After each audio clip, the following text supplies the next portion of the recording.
Well, hello there. My name is HW, and thank you so much for watching Tone Junkie TV. My friends, how you doing out there? You staying home? Me too. Well, today we are talking about the direct mix trick in the Kemper. A lot of people may know about this. Some people might not be using this at all, but I think it's a very cool parameter. Now, what you just heard there was the 69 band verb Sparkle 1. 69 band verb Sparkle 1. Cool profile. It's great, sounds nice, even with these P90s, it sounds clean on the neck, sounds like this.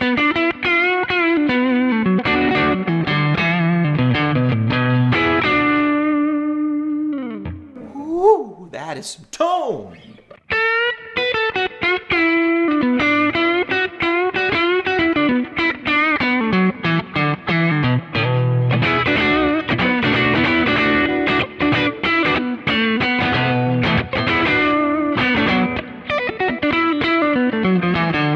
That is like a fat, juicy, I like that. That is lively.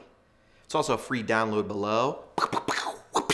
That's right, free download below. Like and subscribe if you've been getting all these Tone Junkie free downloads. I know you have, I see the numbers, I see all the download. HW, give me more of that free stuff, give me free stuff. Don't worry, I'm here for you, I got you. 69 band verb Sparkle 1, here's the trick. Now it sounds big and it sounds lively, and one of the reasons I love the Sparkle drive is that you get a blendy knob on a tube screamer.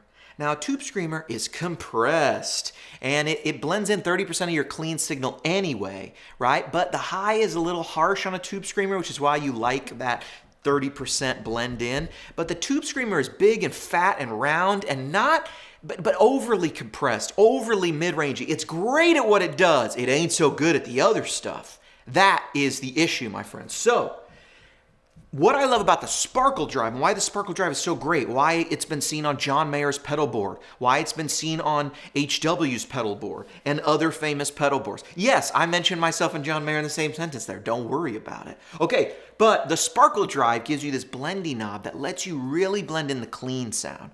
Now, let me tell you why that's so important. Because you actually really, really like, I'm telling you, you really, really like the sound of a cleaner high end and a more compressed, dirty mid-range. Because there are actually a lot of amps that do that. What I'm describing is a Dumble type sound. And it also is kind of the thing that happens on a lot of older vintage Fenders, like a Bassman. What's happening is we're getting, these tubes are breaking up, and then a lot of times as the tube comes down, as the note rings out, you're not hitting the amp as hard. And so at this sort of edge of breakup sort of spectrum, or where a blackface bassman sits, you have just enough gain to be kind of rocking when you're really digging in. But as the notes decay, it almost gets cleaner is what's happening. Now a Dumble is actually, it actually has the same exact, like an ODS, the Overdrive Special, inspired by Robin Ford. It actually has this pretty much an identical power section to a Fender Bassman. And that's because Howard used that amp to greatly inform what he was going to do with the ODS. But one of the things he did was he put in an internal EQ. So those Dumbles work like this. You have a clean channel with an EQ. And then when you flip on the gain channel, you're actually turning on more gain stages of the amp that follow the clean channel. So you're still using this EQ might be the other way. The dirty channel goes in front of the clean channel. Anyway, you're always running through that clean channel, okay? And so what's happening is he put an internal little set of things, Hot Rodded Monkey, HRM, you can go look this stuff up. What he's doing in there is upping the mids. And so part of the characteristic Dumble sound is a compressed, dirtier, boosted mid-range, but this high end it's actually cleaner and clearer and therefore reminiscent of the Fender amps from which Howard sort of drew inspiration. This bluesy sort of American sound, right, that he liked, but he wanted more drive, he wanted sustain and gain. But how can you do that without making the amps sound overly gainy and harsh and brittle? And the kind of the way he went after it was, what we want is compression and gain in the mid-range frequencies, but we actually want these cleaner, clearer, high notes to sort of come out and actually, as they decay, become cleaner. And that gives us this interesting sound of a Stevie Ray Vaughan really cranked up, of a John Mayer sound. It's that Dumble-esque sound. But a lot of times, if you listen to Stevie Ray Vaughan, well, he's actually using a tube screamer with not a lot of gain on it into these Fender amps. So he was doing a similar thing, getting a mid-range bump going into these clean amps, and a lot of those amps, like a Vibroverb and stuff, not a ton of gain on tap. So when you're really slamming the front, it's compressing, it's breaking up, but as the note decays, it actually gets cleaner, and you're getting this high end that is very clear and very bright, and that brightness is part of the perception of touch sensitivity. Anyway, let's get away from the theoretical, and let's get right into the Kemper's direct mix. So here's my Sparkle 1 profile, and again, it sounds like this.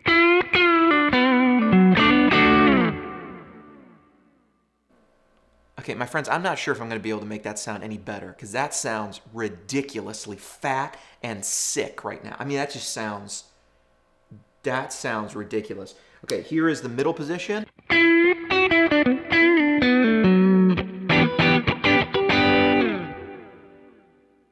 That is a good sound. I have underestimated you, band verb Sparkle 1.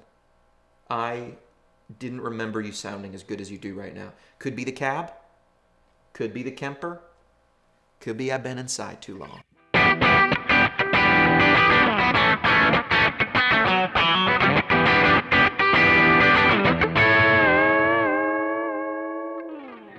Yes, that is some rock tone. Now, let's look at the direct mix trick. The direct mix is going to allow us to do something. It's going to allow us to actually blend in some clean on top of our sort of cleanish but overdriven profile. Now, why am I using it here? I don't love the sound of the direct mix on a really dirty profile, but you certainly can use it. But in this gain range where I'm sort of dirty,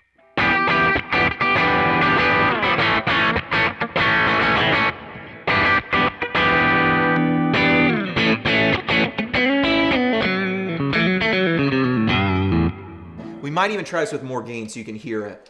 I'm going to now work in some direct mix. Here's my guitar without it. We'll put the direct mix at 1.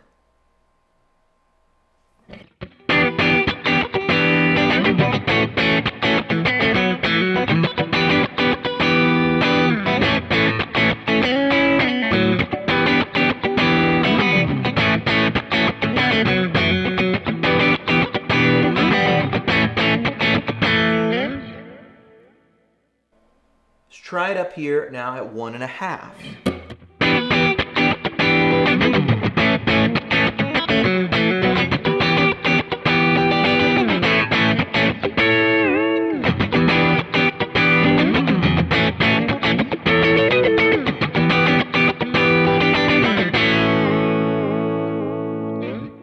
I like that. Let's go all the way up to 3. Now, what I've tried to find, it's a very subtle thing, but you start to get almost too much. You know what I'm saying?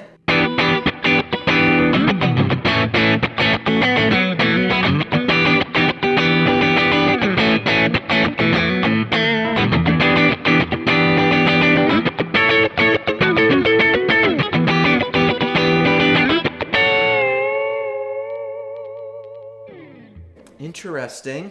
Let's go really high. Like, I mean, I'm at 5, right? I'm not going to go more than this.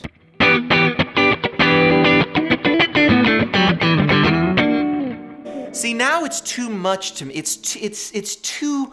Now I feel like I can all of a sudden hear this clean guitar. Look at it, 10. I don't like it. I don't like it. So the direct mix trick for me works on these sort of profiles that you want to be a little dirty, but you want to sound. You want it to sound like this really loud clean amp that's really lively and bright and huge. And you want to have this direct mix between 2 and 3, I think. I really like it at like 2.5. I think in the profile that you're going to download, it's at 2.7.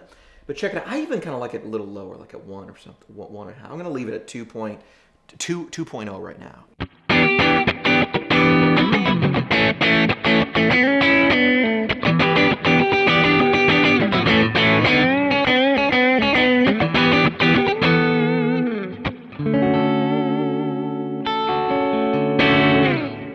Okay, now I'm gonna actually up the gain on this profile, and we're gonna talk about whether we like it more or less with more or less gain. So now with no direct mix in, I've upped the gain on this profile from 2.6 to 4.4. That's about as much as I wanna go without kind of what I feel like is gonna be an inaccurate sound, or just, you know, not really keeping true with the tone here.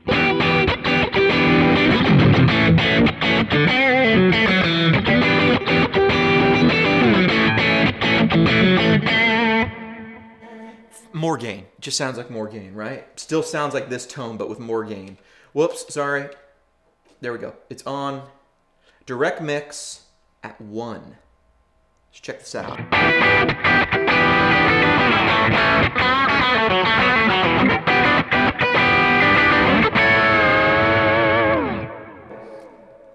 It's a little more gain than I want. Now let me see what I can get now that I have more gain, I've got more mids, more of that stuff. But let me see, does the direct mix now higher at like 2.2, 2.3? Where does that get me?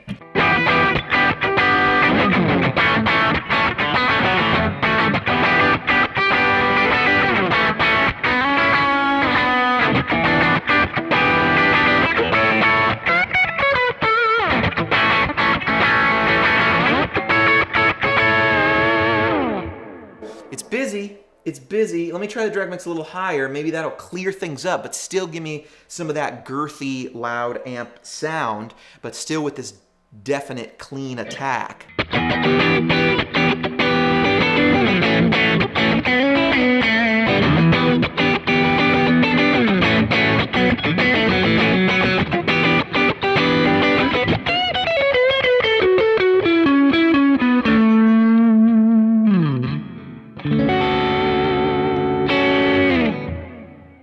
What I'm finding is the higher I put that direct mix, the more I want it to offset some gain.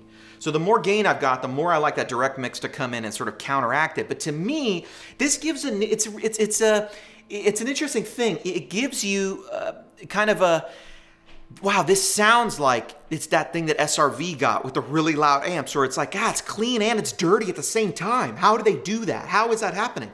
John Mayer sometimes has that tone. Eric Johnson, not so much. Bonamassa, not so much. Their tone is either very clean or very dirty, right? Actually, Joe's is pretty much always the same, kind of bluesy, dirty lately. But when he was switching amps more, it was a little cleaner.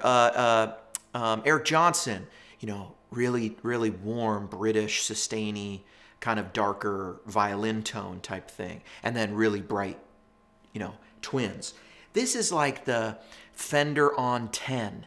You know, it's the way the cleans can come through, the way tubes are infinitely touch sensitive going downward, right? Almost infinitely touch sensitive. A lot of the vintage circuits are anyway, in terms of the older Fender stuff, because they don't have enough gain to ever get to the point where you can't, with a light touch, get a clean sound through them.